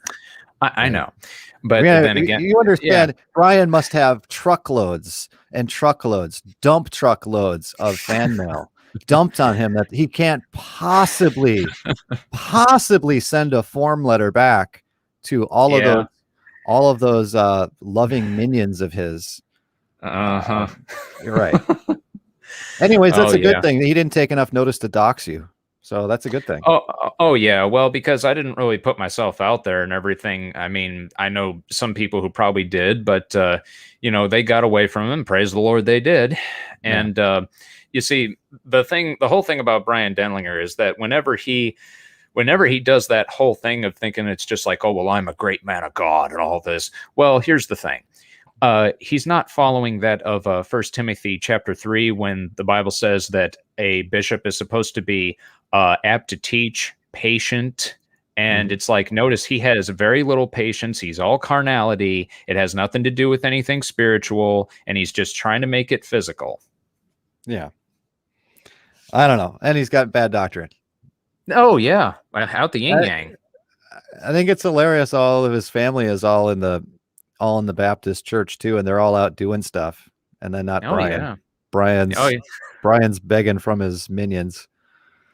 Now isn't he on Rumble now or something? That's what I hear. I have no idea. I don't care. I haven't. Yeah. It's been 2 years, I think, since I've gotten away from that. Oh, so you're like a real recent convert to that guy. Oh yeah, it's like shortly after I got saved, whenever I was watching videos from like Breaker, and then of course I saw the stuff from Denlinger, and it was one of his videos, a Christian will not, or something like that, and I'm like, okay, this is like going way too far when it comes to that stuff. And I'll be honest, it's like I was kind of yoked into that kind of stuff when it came to saying, it's like, oh well, you can't do this and can't do that. And my parents even noticed that I was becoming very bitter. I was very angry. And it's like, I was struggling with, personal sin and stuff like that. It was terrible. And up until I got away from that nut. And, then I really did, feel like I was at peace with the Lord. Yeah. Well, I mean, you can never have security and peace in your salvation if you're always thinking, what about this? What about that? Now he says this is a sin. Now he says that's a sin. Is it a sin? I don't know if it's a sin, but he says, what if I'm wrong? I don't know. You don't have any, peace. Yeah. And whenever I had found out that, well, according to what God said in his word in Deuteronomy, excuse me, I forget the chapter that was mentioned, but saying that you shall not add to nor diminish from it with the law. So if God doesn't add to or diminish from his law, what makes you think you can add things to the gospel for salvation? Well, everybody else is doing it. Oh yeah, it's like sin. Well, everybody else is doing it. Exactly. Now you got it. See, now you're catching on. You are correct, sir. Yeah. Okay, now I think I found a picture. Ooh. So you see the one that's behind this guy? Yeah. Okay, so the one behind this guy has our NATO map, the flat Earth map here in the middle, and then on the outside he's got more rings with more. He's got another Antarctica outside that with more things, and this is where the aliens live. They live on that one right there. They live on that little blob. I heard some stuff that it was like something like how like with the whole Nordic mythology, how they did that with like the Asgard and stuff. Maybe that's where all them people like what am I thinking? Atlantis, huh? Atlantis? Oh yeah. I'm thinking, was that like all pushed off and everything directly? Was that like after the flood? I don't know. Maybe only the inside flooded. Maybe the guys who lived on the outside, they were still okay. Huh? All these things that we could. Oh man, we got to start a cult. Let me register the GoFundMe account so we can start the terrestrial alien thing. No, yeah. Then just say, could it be that this had happened over here? Could it be? I mean, could it be the Atlantis? Could it be the Atlantis is right on the other side of Antarctica? Yeah. And of course, like I wonder, did the people who named the town in Georgia, Atlanta, did they go beyond the area there? I think that when they came to visit, they set up a town and called it Atlanta. Yes, that's what I think. I think they all had 6 fingers too. Yeah. Well, actually, funny thing is, I did see something about that. I think it was some people over in Brazil that actually had like 6 fingers. Oh yeah, that's a thing. Yeah. That is a holdover, I think, from the Nephilim or whatever they call it, the giant people or the whatevers. They had 6 fingers and whatever too. If you look at the book of Enoch, which it isn't. Of course, Enoch isn't canon. Everyone be all mad, but yeah, I mean, some of that stuff is loosely probably based on the actual text, and some of it is kind of added. But little fine details like that, the 6 fingers, that is present throughout a lot of different sources about the six fingers. So I think that was a thing. I think that the giants and they had deformities that were like that, where you could tell they were of that type. But yeah, and they, of course, Princess Bride. You got the six finger man. Oh yeah, Andre the Giant right there. Yeah, if you can't trust anything, it's the Princess Bride, and which is a fantastic movie. Oh yeah. Inconceivable. So here we have, what do you think about the dome? We talked about the earth that we're walking around on, and the six-fingered people and all of that. What do you think? Do you think about the dome? You said when you're understanding flat earth as according to the Bible, so you just looked up and figured out it was a dome, or? Yeah, because just to think, if the Bible mentions about like as we see through a glass darkly and everything, and how Paul had said that whenever he had went up to the third heaven, that it's like like whether in the body or out of the body, I cannot tell, God knoweth.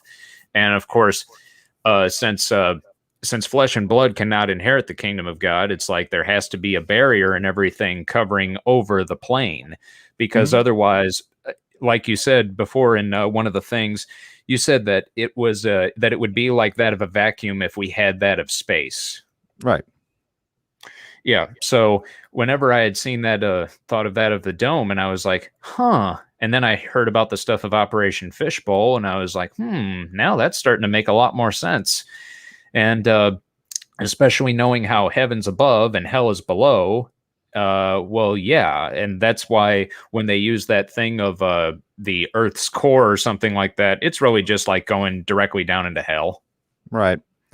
The other thing with the dome, firmament, whatever you want to call her there, the Bible mentions the windows of heaven when it talks about flooding the earth.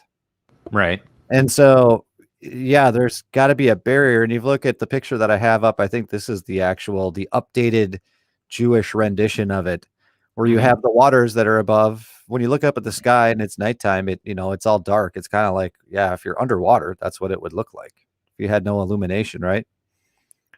And so if you have your windows of heaven opening to flood out everything, and it kind of makes sense like that. I don't know. Oh yeah. Yeah.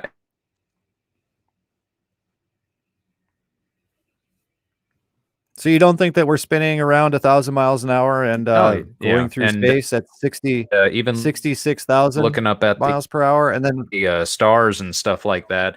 Like I've seen what it looked like through one of the Nikon P1000 cameras, and they. Oh, I'm feeling dizzy right now.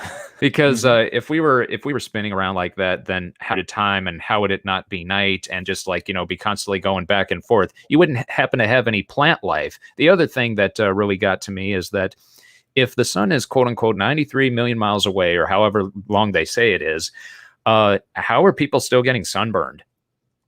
Well, didn't you know that because the Earth is tilted at 66.6 degrees? No, I mean, I'm sorry, 23.4 degrees.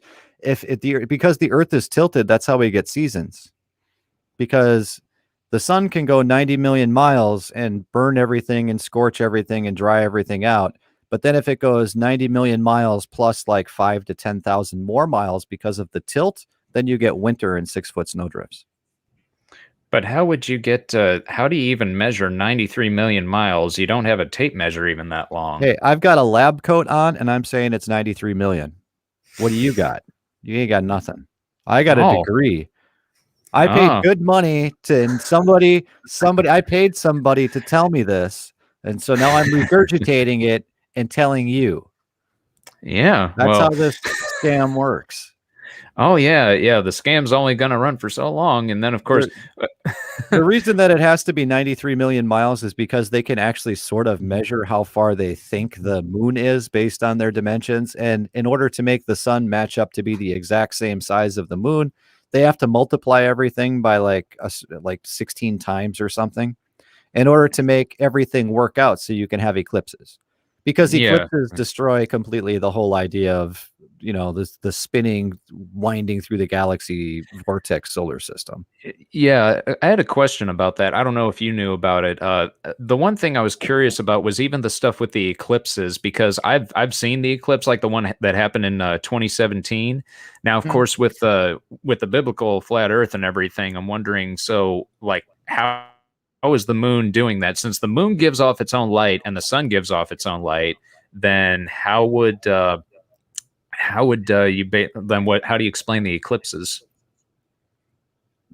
What do you mean? How do you explain it? The sun goes in front of the moon. How does it? I mean, you mean why does it turn black? You mean? Yeah. I don't know, but it seems to me that it's an electrical system.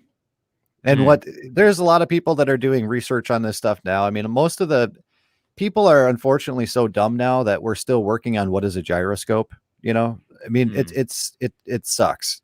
The people don't understand the very basic things about the world that they live in. So a lot of people are still stuck way back there, but in the actual flat earthers are actually doing research and actually making experiments and doing things. I mean, I do stuff myself. If I have the ability to do it, I go out and test things myself. The temperature of the moon being cold when you're out in the moonlight is a true fact. You can go out with your little laser temp gun and go shoot something that's not in a shadow with moonlight on it, and it's going to be cooler than if you shoot the little temp gun in the shadow. It's just a fact, guys. So what it seems to be, and the moon also does affect tides or something to some effect, but it's not because of gravitational pull. Everything is electromagnetic, and the experiments that are going on now is both to figure out what is the electromagnetic force or whatever kind of field or whatever it is that causes things to fall downward. What people say is, it's gravity doing it. No, not gravity. This is why do things just generally fall down? And it seems to be an electrostatic charge. And how does the sun heat things up? Well, it appears to be something to do with electrostatics or photons or something. And they're like diodes, I've heard it explained as, where the moon might be the negative and the sun would be the positive, and they work in correlation. And that is the research that's going on in the flat earth stuff. But again, nobody's got bajillions of dollars to do this stuff. It's just kind of what you could formulate and what you can put together in a basement. And so maybe when the sun and the moon get in with proximity or something, they kind of cancel each other out and give the solar eclipse effect. I have no idea. Yeah, what I do know for a fact is that it cannot be random chance that the sun and the moon are the exact same size. What's also is interesting, the sun and the moon and the eclipse completely debunk a globe, Earth, and the distance between the sun and the moon from the planet, because when you have an eclipse, there's only like a 20-mile wide stripe across whatever country that is experiencing an eclipse. It's only 20 miles long. Whereas if you were actually in an eclipse like that, you would have the entire half of the planet wiped out, or blotted out, I should say, under darkness. But that's not the way it is. You'll have like a 20-mile swath where people will have the full effect of the eclipse, which proves that the sun is local. But there's a lot of things that do that. I mean, corpuscular rays, for instance. But I mean, it makes a whole lot more sense than this nonsense. This is all being held together by gravity. Gosh. This is literally what the textbook says is going on right now. Who wrote the textbooks? Jesuits. Exactly. Jesuits and NASA, who was just another wing of Jesuits. Yeah, I'd be like, hey, U.S. government, your funding's going in the wrong direction. And it's like, why would they lie? And it's like, guys, why would they tell the truth? They have no reason. And the more truth that they tell the people, the more power that they're just handing over to you. Right? They ain't gonna tell you anything true. They're especially not gonna tell anybody who is like under 10 years old in kindergarten the truth. Why would they? Oh yeah. They're gonna tell you live on a spinning ball. You're in one of these little spinning balls going through orbiting the sun at 66.6 thousand miles per hour, tilted at 66.6 degrees, and spinning at 1,000 miles at the equator. That's what they're gonna tell you. Oh, yeah. And they're also going to tell you that you came from monkeys when, of course, no primate and everything is close to that of a human because, number one, you would have to have almost the same amount of chromosomes. You would have to have the same type of, what's it called, like a helix cortex or something like that when it comes to the DNA. So it doesn't line up. Well, you got that whole science thing of everything came from nothing and then it rained on rocks and then here we are. I'd be like, where'd the rain come from? That's the short version. Yeah, where did water come from? No one can. Yeah, they say they do all these magical, wonderful things on all the planets, and it's like before I understood that all of that was complete made up fantasy nonsense. I was like, so they're saying they found water there. Where did that come from? I think they're lying. I think they're lying. I don't think that they're doing any of that, and it turns out I was right. Yeah, I don't think they're finding anything. Yeah, because how could they? Okay, well then, how could the elements combine directly together if they're supposedly there? Well, how did they combine? Who put them together to where it made that? Well, the best thing is that you always get. This is where I exited the entire arguing with atheists thing. Is that it started with presuppositional apologetics, where you have to presuppose God, otherwise there's no point. But really, beyond that is like you get into the argument. It's like, so where are you getting your laws of science from? You're operating under all of these scientific rules and saying that I'm just using faith and miracles through God. And I'm like, well, where did your laws, your scientific laws come from? Who created those? Because that's information. So somebody had to create that. Yeah. And there you go. You have to presuppose God before all arguments. So there is no atheism is a completely idiotic argument. Oh, yeah. It's just a religion with a bunch of people who probably even are religious who they just want to make it seem like God's not there so that way they can be justified in their sin. Yeah. They don't, the people, they also apparently in their spare time spend all their free time looking at flat earth videos and arguing with guys like me. The one flat earth video I put out in probably 6 months now, everybody's like, you don't know what you're talking about. I'm like, here we go. The atheist army. They put the video game controller down. They put down the Cheetos. And they said, not now, Mom. I got to fight on the internet. Yelling up from the basement. Yeah, and I got to collect my stimulus checks here.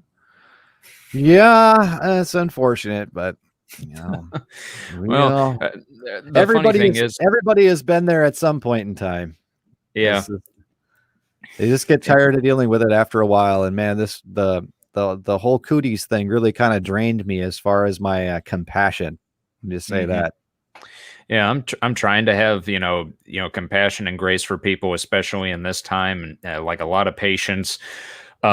Whenever I had, if I was to ever encounter somebody who said that they were an atheist or whatever, I would just be like, and if they think, well, how do you do you believe in God and all the rest of that stuff? And of course, I'm like, well, yeah, of course I do. I mean, how could you not? And they say it's just like, oh, well, you follow that of religion. I'd be like, the Lord Jesus Christ and biblical Christianity is not a religion.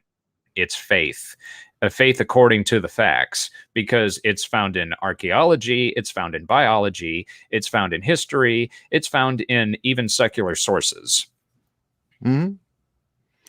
Yeah, and it's funny when I argue with these guys that want to fight with me over everything, especially like even the latest one is flat earth, of course, because I did a response to Jason's video about the seasons. So I'm getting flack on that. And as I'm making responses, they start attacking Christianity. And I'm like, wait a second, I didn't say anything about Christianity. It's like deep down, these people know that it's right. So they're going to attack me. Even though I didn't say anything about Christianity. I said creator and God, right? Because I don't know where people fall on that spectrum. I didn't say anything about Christianity, but they know it's right. And they're going to attack it. Like if you beat me in an argument, that's going to save you from God. Like, I don't think so. I don't have that much pull. Yeah, it's like, Yeah, it's just like, brethren, like, you and me and some of the brethren who are watching. I mean, it's like, yeah, we don't really have that much pull with God. It's like, we're his children, but the thing is that, you don't have the problem with me ultimately. You have a problem with God. I'm just the one giving Right. you the message. It's up to you whether you want to accept that or not. Yep. Shepherd's ambassador says I'm the king of pseudoscience. Thank you. Why am I trying to fool people that the earth is a ball? I'm sticking up for the opposite position, actually. Yeah. Fool people into the earth being a ball. Well, did I have a globe up? Half the time I use what do you call it? Hemisphere and around the world and globe and whatever other words come into, because hey, it's just the way I'm brought up. I'm almost just as mind controlled as everybody else. I just have a glimmer of logic, and I don't have anything much to lose, by going and following what I think is to be true and researching different things and actually talking to people about them. Not everybody has that luxury, and I understand that. But hey, I don't know. I calls them as I see them and try to be an idealist in a lot of things when I can be. The only thing that I got to work on is I got to stop saying I got to stop saying we so much, because I don't know what the hell flat earthers think. I thought a lot of them were pretty level-headed and a lot of Christians, but then you got Austin Whitsitt out there who's really good with his flat earth stuff and really wants to go Hebrew rooting, and it's like, oh, I can't use we anymore. We just say me. I think this and I think that. Yeah. You there? Yeah. Okay. Yeah, it's one of the things that I try to do is I try to kind of wean myself off of like using common phrases like either like planet or globe or something like that. I just try to say like worldwide or nationwide or something. Yeah, you attempt, but I talk pretty fast and I mess up all the time. I know. It's kind of like the same thing I always say, like, that's it. I don't mean to say it. It just happens. Shepherd's Investor says, what's the reason for NASA guys trying to convince people the earth is a ball? Number one, it's not NASA, it's Satan and the New World Order. And there are a huge number of reasons to convince people that the earth is a ball. You can control people's mind and control everything if you make them believe they're trapped in a box that doesn't exist. And there you go. If people are going to believe that even though all of their senses tell them they are stationary, okay, all their senses tell them that they're stationary and everything is revolving around them in the sky, and they can be convinced that no, actually they're moving, then you have their mind. Okay, that's it. You have their mind. And then you can tell them all about how they came from nothing. They came from stardust 11 billion light years ago. That has something to do with 66.6 thousand something, and some other number that's 66.6 at a 66.6 degree, and all of this. And you'll believe it because you think you live on a spinning ball. Yeah. And of course, when folks like yourself basically mention logic to them, and then they're just like, well, no, it's like something in their mind is just like, well, wait a minute. That makes too much sense. It's like, yeah, because God deals with logic. His word is full of logic. That's the big thing, is if you have to come up with a big, huge explanation as to how supposedly the earth and the solar system and all this work, it's like, well, that sounds confusing, and God's not the author of confusion. When you look at the Bible and you read it as plainly straightforward as what it says is what it means, and you take God's words literally, and you look at what it says about the world you live in, literally, it says that you have a firmament, and that's where the stars are, and then you have wandering stars, and those are there for the signs and for seasons. Gee, so there we have your astrology and your astronomy and your zodiac, and all of that stuff is there for you, so you know when to plant your crops. Okay, that's what it is. It's a clock in the sky, and that's why it's there. That's what God said it was there. I have no reason to disbelieve that. And if you look at the simple fact of what they're trying to say, is that you're spinning through. We've covered, since we have been talking on and doing this live stream, we have covered hundreds of thousands of miles through space, and if not millions of miles through space, following the sun, trailing behind, spinning around. And guess what? Those stars have not changed. And those stars have been in the exact same place at the exact same time of year every year for thousands of years in all recorded history. That is not possible if you believe the story that they tell you. It is not. It's not even possible to see the same stars in the sky when you look up 6 months and you look up in the night sky in the summertime. 6 months later in the wintertime, you look up at the night sky. They should be different stars because you're looking at a completely different part of the sky. But nope, you see the same thing. That tells you you're not spinning. You're not rotating. There's none of that BS. You're stationary. Yeah, you alluded to the exact thing that I was going to bring up was about the whole thing of the North Star. Yeah. Yep. Shepherd's Ambassador was just pulling my leg. So yeah, because whenever what I was going to say about the North Star is that I actually saw what the North Star looked like through one of those Nikon cameras. And it was basically, it looked like 3 interlocking circles or a triangle like that. And interestingly enough, is that with the North Star, God's throne is directly above that. And it's one of the stars that has not moved throughout all recorded history because God's throne is directly above it. That's interesting. I didn't hear about God's throne being above it, but did it look like a tricatra that they have on some of them Bibles? Not a tricatra. It looked, if you had like the 3 interlocking circles, it looked like it would just be a triangle. Oh. Huh. Yeah. I mean, that's what it looked like through the camera. You got to donate to my Cash App or my GoFundMe so I can go get a P900 or P1000 and go check that out. What is that? 8995 Austin Witz at CashApp.com. All about the Hebrew. Oh, rooting. yeah. Well, Hebrew rooting. Since we want to, at some point in time, probably want to get into doing like a thing on, I don't know, how much have you looked into the mud flood thing?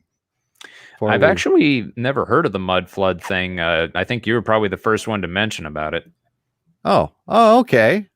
Interesting. So anyways, I thought you had known a little bit more about it because I just know a little bit. And that effectively is that these buildings that look like the old Capitol buildings, there is like no proof that modern man built those.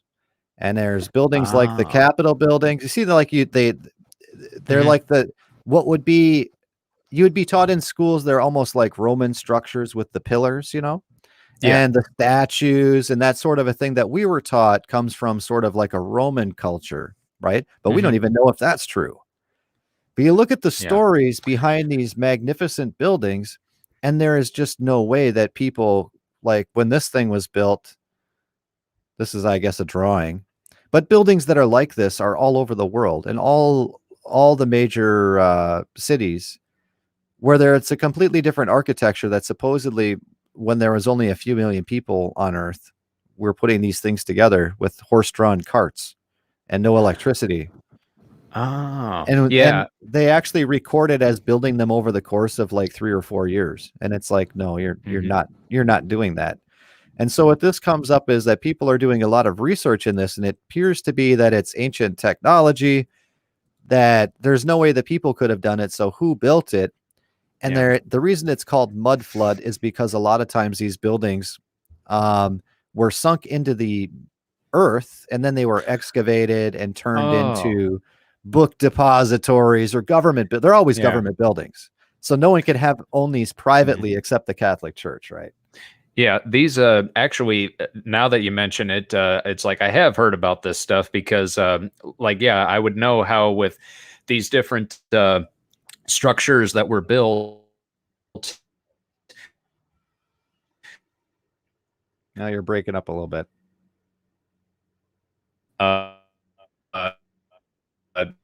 Especially the ones like during the.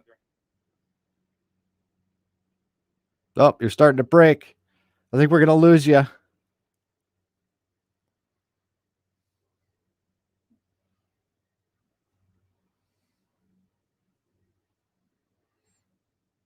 Oh, I think we lost Eli for a moment. We'll see if he picks back up. He'll probably just have to rejoin.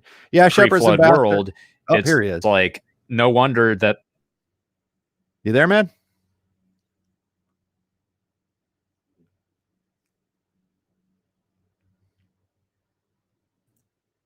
uh, sorry. You're Yeah. you're okay. You back? Because like you're breaking up.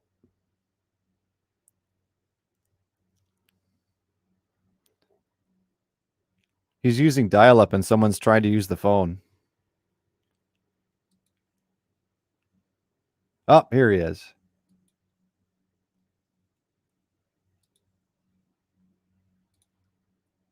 Are you there now? All right. It's Oh yeah. What I was going to okay. mention before I got cut off on the lagging. Uh, yeah. Now I'm starting to remember that a lot of these different structures that were built in like the pre-flood world, how a lot of them were very similar to what you see as built today. And when people think that they were built like, the ancient aliens or something like that, and I'd be Right. like, no, actually, the stuff that I always believed is that, once I got saved, is that due to the Tower of Babel and the nations being split up, that all of those different structures, it's like all their practices and how they were building structures and all that, it stayed the same, but they just changed the names and it was different cultures. Well, see, these things that I have up are called star forts. And these Mm-hmm. we have these in America, and they attribute these to being built in the Civil War to protect river entries. And they're all over the place. Yeah, that's the problem. Is the exact same building type is actually in all other countries everywhere. And it's like, well, Right. we didn't build those. Hmm. I mean, like, I don't know. Yeah, the architecture is too good. Yeah, it's too precise. And you're talking like building something in a wartime with tight resources, and then I don't know. We just happen to have the old Star Fort in our portfolio when we came across to fight the Civil War. It's like, no. Hmm. Um, Is that how they got the idea for the Pentagon? the Pentagon, I think we actually built, which is why it's such a piece of junk building. Yeah. Well, that, and of course, it was missing $2 trillion before 9/11. Yeah, that's how they needed that to patch up the walls. It didn't quite work out. Yeah, I guess we'll have to do a stream where I'm all prepared for it. But anyways, yeah, that's the whole thing, is that the Earth supposedly looked, completely different. And it's like, to me, some of these buildings, like this is 1889 in Paris. This building here, it's like, this does not look like it came from pre-flood. I don't care what kind of a restoration job they do on it. So when was this? Post-flood or I don't know. So that's the thing, is like all history, as far as I'm concerned, all history is just a complete, you just wipe it out and go, okay, well, it says that they say could it be that George Washington was the first president? No, he actually wasn't the first president. But they say, could it be, this happened or that happened or Tesla did this? And it's like, did any of that stuff happen? You go back and it's like, I can trace my lineage back through one side to the Revolutionary War, but I don't know. I don't know past my grandparents. Yeah, I probably couldn't trace much of mine unless if I did it through like the whole ancestry.com thing. Yeah, I don't know. We're not exactly all that good at handing down information when it comes to stuff like that. Yeah. Is that people don't teach their kids nothing anymore. Probably. Yeah, it's all about like, oh, did you get the cooties? Did you get your serum or anything? And Well, that and like that, and your kids are like Googling everything and saying you're wrong because they Googled it. And it's like, well, just because somebody ran a script to scrub something from the internet so you can't find it doesn't mean that, I'm wrong. yeah. So yeah, this is Tartaria and all these style of buildings that, they're really, really, really super ornate. I don't see how these could survive a global flood, but maybe they're built that well. Maybe it was from the pre-flood. It just seems like they're all over the place in every single country. The whole thing is very fascinating, and it's only fascinating because of the ridiculous stories they make up as to why they were built and how long it took them to build. And like the World's Fair, for instance, was just a showcase of all these buildings, and then they tore them down. And they say they built the World's Fair stuff in like here 1900, this is what it looked like, and they tore down all these exquisite buildings to just plant trees. And it's like, what are they hiding? What are they hiding with these? They're hiding it. They're hiding the buildings. Yeah. And they're tearing them down so that people don't understand and realize what they are. Mm-hmm. I don't know. Yeah. It's a fast, these were built by the people that live outside of Antarctica. Could it be? Yeah. Yeah. Could be. Could it be? Or it could be maybe the people who were like, the post-flood world that, like I said, when the whole Tower of Babel thing split everybody up, and then they just took all their practices of how they built certain structures, and then they went and created a bunch of those. Yeah, it could be. It could be. So I don't know if you got anything else. That's about all I got. We've been going for a good long time. And I'll just, Shepherd's Ambassador was asking to hear about my justification for the flat earth thing. And yeah, I kind of got that. But I like to carry on. But yes, the reason for telling everybody that the earth is a spinning ball and you're a monkey. Yeah, the reason for them to say that the earth is a spinning ball and you're just a monkey is just to have control of your mind. If you'll believe that, you'll believe anything. Yeah, I mean, these days people will just fall for anything, like especially if it's in front of the idiot box. Yeah. People are pretty mind controlled. Yeah, and that's why it's important to try to become decentralized from a lot of stuff that's around you. Yeah, I've been saying that for a couple of years. I don't know how many people have taken me up on that. It's to like, yeah, you should probably limit your exposure to the government. And if you live in a big city, you should probably try and move outside of the big city. And you should probably stock up on, make sure you got some food around and stuff like that. And don't go crazy, but we're going to have supply issues. Because here's the thing is with supply chain issues, you don't know exactly what to even stock up on, right? It's like, well, if food is on sale, you may as well buy some extra food. And, inflation that's going to go up in price no matter what. But it's not like you can stock up on an obscure thing like tires, just in case there's a tire shortage. It's like you have no way to predict that. But 'tis the time to get ready. How long do you think the dollar has? I'd say maybe less than 5 years. I don't know. Yeah, I figure that about 5 we'll years. See. Do you think we're going to have a central bank digital currency, or you think we'll use somebody else's? There's probably going to be a lot of resistance to it at first. Would they probably try to ram it through in some sort of legislation in the middle of the night, like they did with the Federal Reserve? Probably. Yeah, I think people will love it because they'll probably say, "Hey, if you download our Satan app, and we'll give you $10 million for using our currency." Right? Yeah, that's what they're doing. I mean, honestly, that's what they're doing in El Salvador to make people use it. That's what they're doing to make people use Bitcoin. And Bitcoin is sound money, so that's a completely different story. But they'll incentivize it like that in America, just like they do with getting the Cootie jab. Right? You can get yourself a free donut. You get yourself a donut and a beer. All you got to do is poison yourself. Yeah, when you're poisoning yourself with the stuff that they already offered you. Yeah, it's like totally ironic. Yeah, well, that'll probably be the thing. They'll give you a donut if you download the Satan app and get the central bank digital currency. I guess that proves they're a donut. Yeah. Free donuts with the Satan app. Get yours today. All right, man. Well, we've been going for a good long time, couple hours now. So it was good talking and everything. I don't know if you have any final words. Well, just for if there's anybody tuning in who has, who's never heard the gospel, that it's like, hey, realize that you're a sinner, that Christ died for your sins, was buried, and he rose again the third day, according to the scriptures. If you simply trust in what he did for your sins and trust him alone as your savior, he'll save you. And you'll know for sure that you're going to heaven when you die. And you're not going to have to worry about this whole mark of the beast stuff or any of that, because, you'll be up in glory with the Lord. And also the cares of this world will start to fall off once after you are actually saved. Not only that, and you don't have to wait to get to heaven to have God on your side. God's got your back down here.